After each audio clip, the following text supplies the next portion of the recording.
From Craig Rolson in Europe, David Gerber in Brazil, and our editor-in-chief and publisher, Don Oshman, it's time for this week's Sunday Night Week in Review.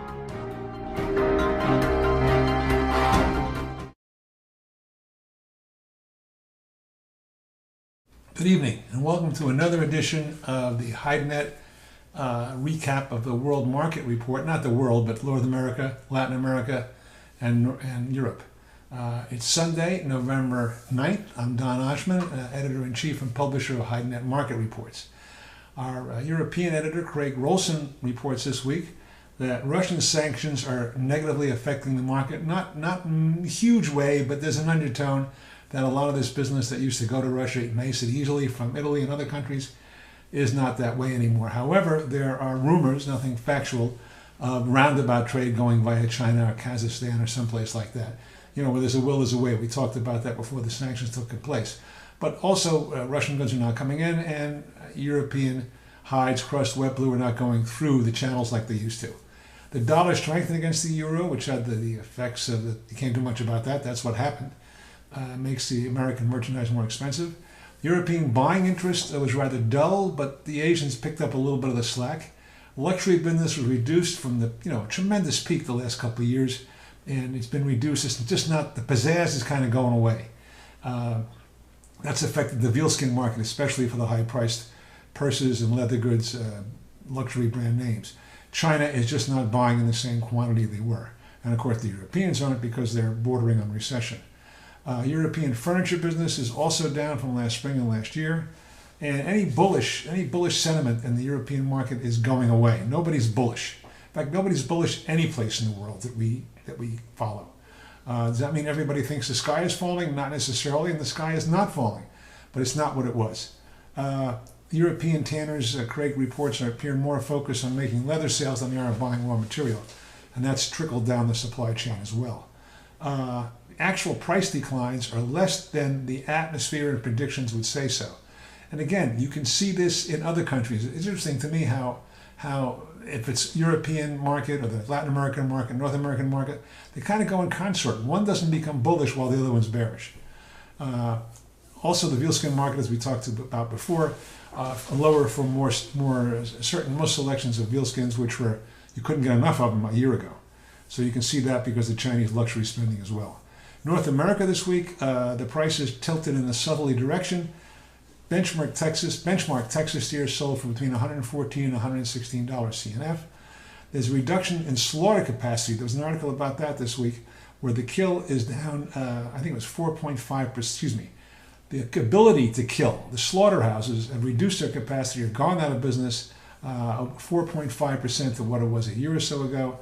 And that's roughly over 4 million hides in the last several years. So even if there were the cattle to kill, there's not facilities anymore. They'd have to rejuvenate them to bring them back. But the industry does not see any immediate resurgence in cattle supply in North America. So far this year to date, it's down to about 2 million so far, which is 7.2% from last year. And last year was down, I forget, 2-3% from the year before, and the year before that was down a couple percent. So that's what's going on in the North American supply market for hides. Slaughter this week was 564,000, and that was still above sales and shipments. So sales and shipments were reduced drastically, not drastically, but significantly this year, putting pressure on the market. The end result was the prices came down.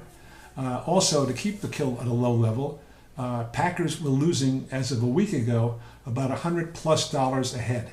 So they're killing minimum amounts. They have union commitments they have to kill, but they're killing less. The combined outstanding, that's wet blue and wet salt hides fell 7% compared to the week before.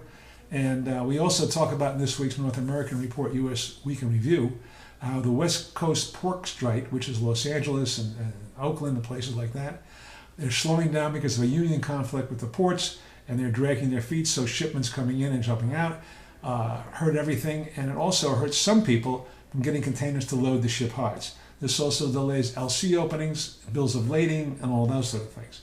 And again, there's more and more stories of delayed LCs because the tanners don't have enough money, or you see the market coming down and they're delaying opening LCs. So a lot of negativism coming from that too. One good piece of news was the U.S. pig and sow market. After years, the United States Hide, Skin, and Leather Association lobbied and made it possible so now that American producers of pigskins and sowskins can export them to China for the first time in a long, long time. South America this week, David Hulls, our Latin American editor from Nuevo Hamburgo, reports that fresh hides are steady in Brazil, but it's an easier undertone in Brazil, in the Brazilian market. We've heard of no sales under $2 a square foot yet, CFR, but everybody thinks it's going to come. Meanwhile, the fresh hide prices are steady, putting more strain on tanners, and tanners can't afford to sell below $2 a foot because of their raw material cost.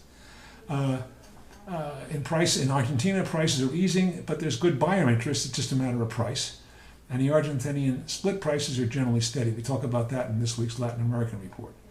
And this week in leather, we talk about Chinese light leather production, Vietnamese leather exports, the Chinese economy slowing and how it's affected our industry. U.S. consumer confidence is up in the economic section of our This Week in Leather report. Also in the footwear section, we talk about Chinese footwear results in August, the outdoor footwear trend in North America, what's selling outdoor footwear, use a lot of leather.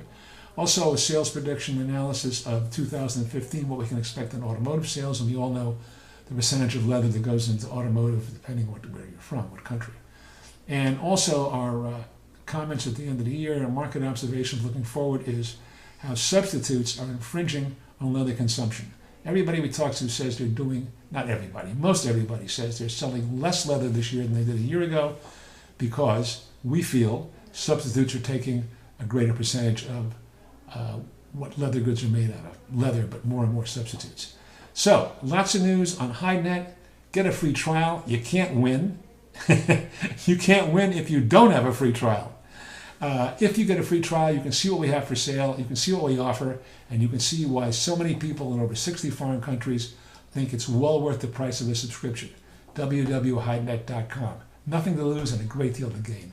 Thanks for watching. We'll see you next week.